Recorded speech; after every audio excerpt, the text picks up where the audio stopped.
to my channel and another travel vlog. So आज चाहिँ म फेरि नि गाडीबाटै स्टार्ट गर्दैछु.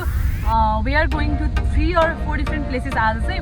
अनि खासमा म बिहान चाहिँ कलेज गएको थिएँ अनि कलेजबाट डाइरेक्ट मलाई चाहिँ बाबा मम्मी भाइ अनि अङ्कलले पिकअप गर्नुभयो. अनि हामी चाहिँ अहिले कहाँ भन्दाखेरि नुवाकोट र काठमाडौँको बोर्डरतिर आइपुगेको छौँ.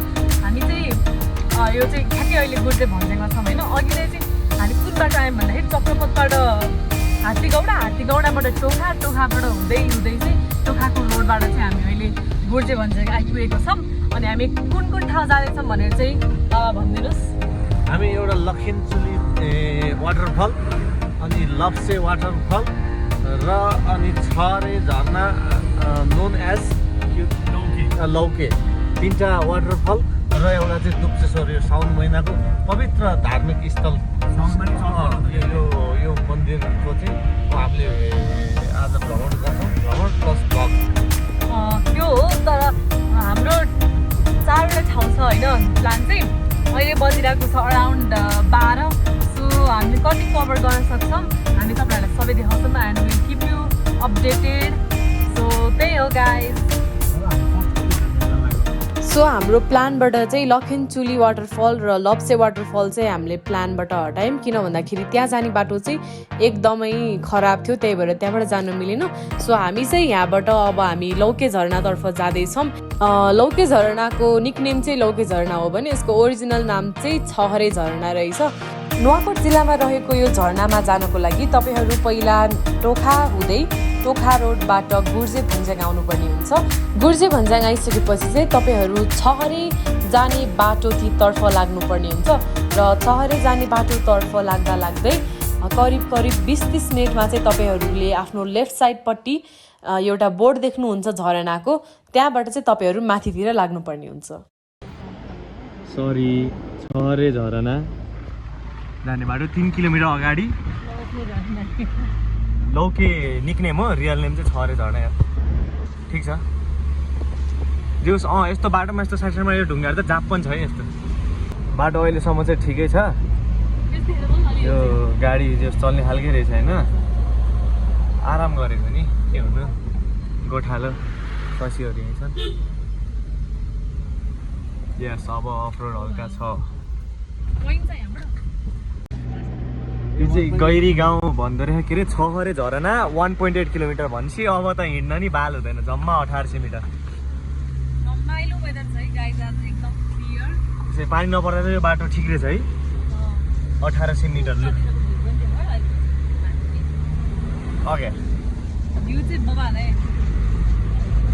सो गाइज हामी चाहिँ ठ्याक्कै यो बाटोसम्म चाहिँ आइपुग्यौँ गाडीमा.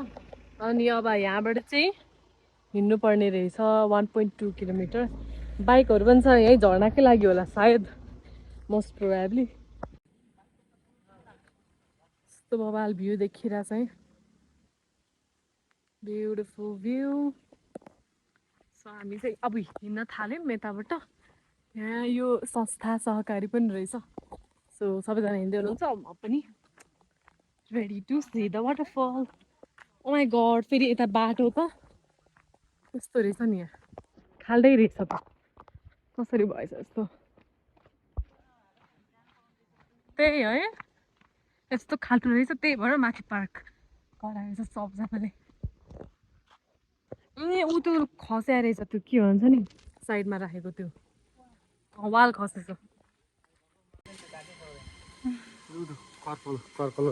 ए ल नाइ बाबा नाइ चिलाउँछ.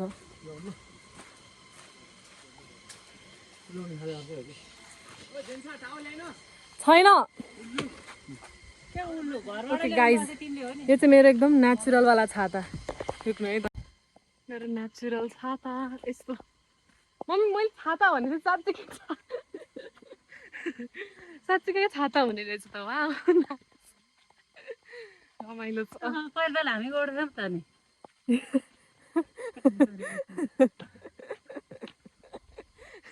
ओ नो चोप लाग्यो नि त मलाई. चिलाउँछ अब. ओके हिँड्नुपर्ने रहेछ टन्नै. तर बाटो चाहिँ सिधा छ है अहिलेसम्म. सो त्यति गाह्रो हुँदैन होला.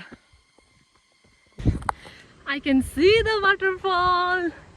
फाइनली आफ्टर अबाउट 20 minutes जति 15-20 minutes जति पछि I can finally see the waterfall. Look at this, guys. In 3, 2, 1. Ooh, nice. Okay, अब चाहिँ हामी 10 मिनटमा नै पुग्छौँ. सो यहीँसम्म आउने रहेछ गाडीहरू. सो आई थिङ्क कि त्यहाँ 4-wheeler पनि यहाँसम्म आउँछ. बट देन त्यो अघि मैले देखाएको थिएँ नि तपाईँहरूलाई बाटो खाल्टो परेको, त्यही भएर चाहिँ नआएको रहेछ. यहाँ पनि छ बाइकहरू चाहिँ. उफ गर्मी. मम्बा पनि आइपुग्नु भयो ल. र उहाँ चाहिँ हामी बाटोमा भेटेको. बाटो चाहिँ यस्तो खाले रहेछ, हेर्नु न. रुख पल्टेर 800 रुख पल्टेर यस्तो छ. एडभेन्चरस छ है त एकदमै रमाइलो. अब म अन्डर द ट्रिज गइरहेको छु. We are the closer and closer to the waterfall है. अब पसिनाको धारा आइसक्यो. वाटरफल भइसक्यो मेरो. पसिना फल भयो त्यताबाट. So guys I just change my outfit. अब यता चेन्जिङ रुम त अभियसली हुँदैन. हामी यसो कुन्नामा गएर चेन्ज गरेको. मैले छाता बिर्सेँ भने धन्न छाता लिएर.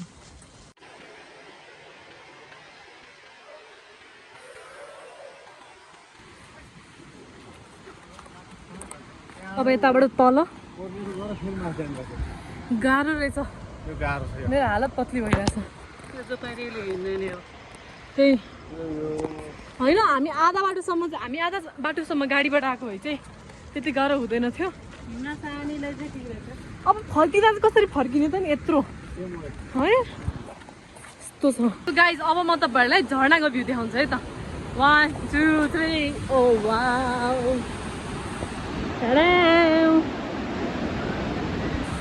सो गाइज अब यहाँबाट पनि होइन, झर्नामा मेन पुग्नको लागि चाहिँ फेरि अलिकति उकालो हिँड्नु पर्ने रहेछ. एज यु क्यान सी ऊ यहाँ हिँडिरहनु भएको छ नि. त्यहाँबाट अब मेन त्यहाँ झर्नामा पुग्ने. ओभरअल एकदमै मान्छेहरू चाहिँ टन्नै आउनु भएको रहेछ. अब रमाइलो गर्नुपर्छ.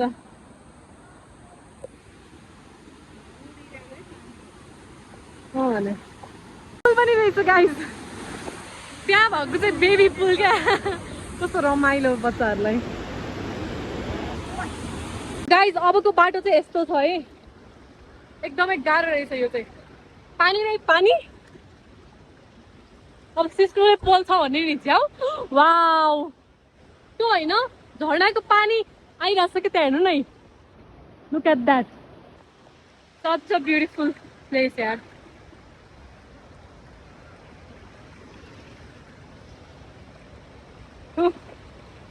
डेन्जरस. वाउ माय गॉड, पानी आयो मेरो मुखमा. Wow beautiful.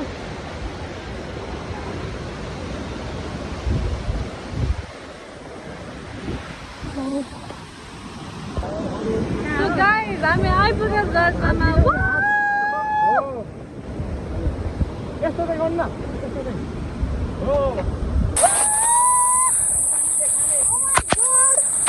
मेरो क्यामेरा गयो होला यार पानीको फोर्सले.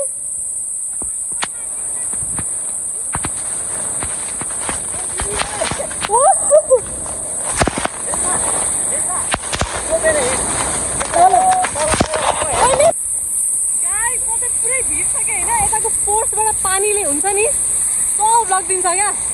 एकदमै रमाइलो भयो. अहिले चाहिँ विवेक चाहिँ त्यहाँ जाँदैछ होइन माथि.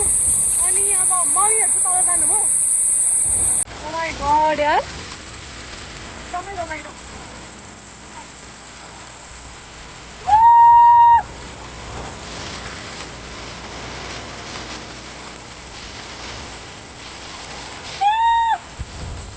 विवेक चाहिँ त्यहाँ छ.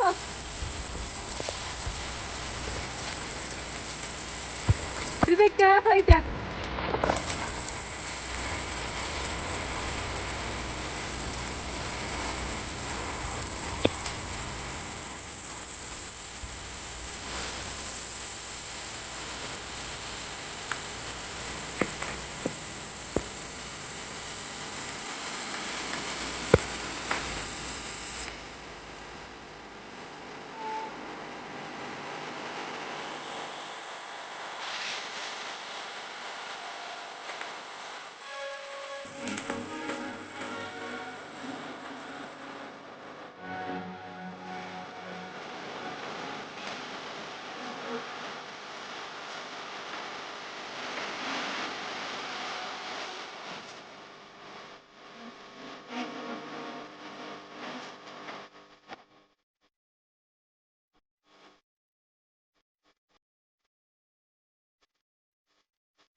त्यो झरनाको साइडमा एउटा खोला पनि छ होइन खोला अनि अर्को झरनाको त्यहाँ स्विमिङ गर्न मिल्छ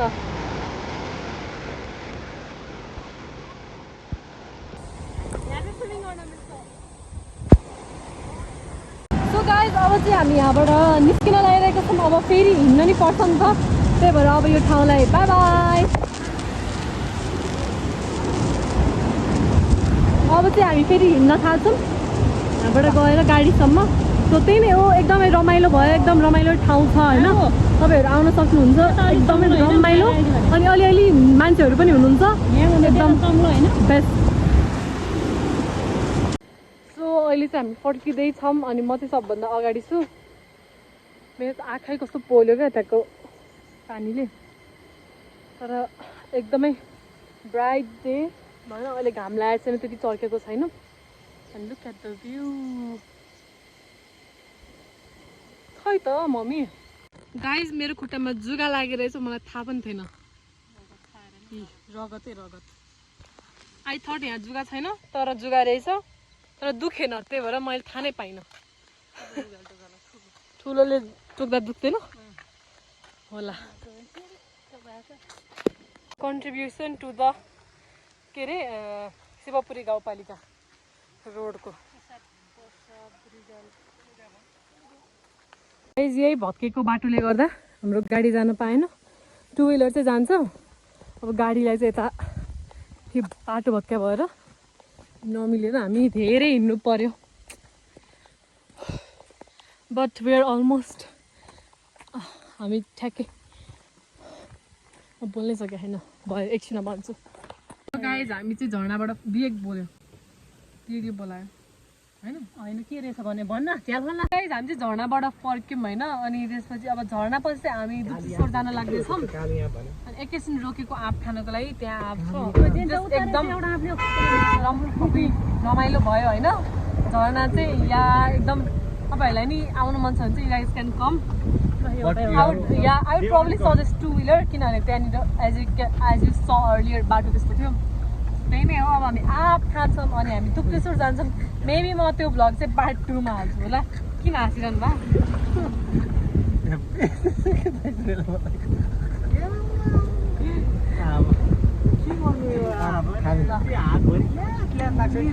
अहिले चाहिँ हामी यहाँनिर छहरे बजारमा छौँ आँप खाँदै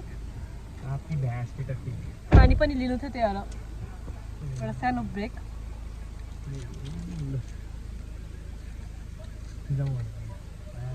सो हामी चाहिँ झरना गइसकेपछि दुप्चेश्वर महादेव गयौँ र त्यो भ्लग चाहिँ म पार्ट 2 मा हाल्छु अथवा छुट्टै भ्लग बनाएर हाल्छु किन भन्दाखेरि यो अलरेडी लामो नै हुन लागेको छ so if you guys are travel lovers र एकदम एडभेन्चर मनपर्छ भने चाहिँ you guys can definitely put this waterfall in your bucket list यदि तपाईँलाई यो भिडियो मन पर्यो रमाइलो लाग्यो र केही न केही इन्फर्मेसन पाउनुभयो भने please definitely share this video and subscribe to my channel for more travel vlogs and thank you so much for watching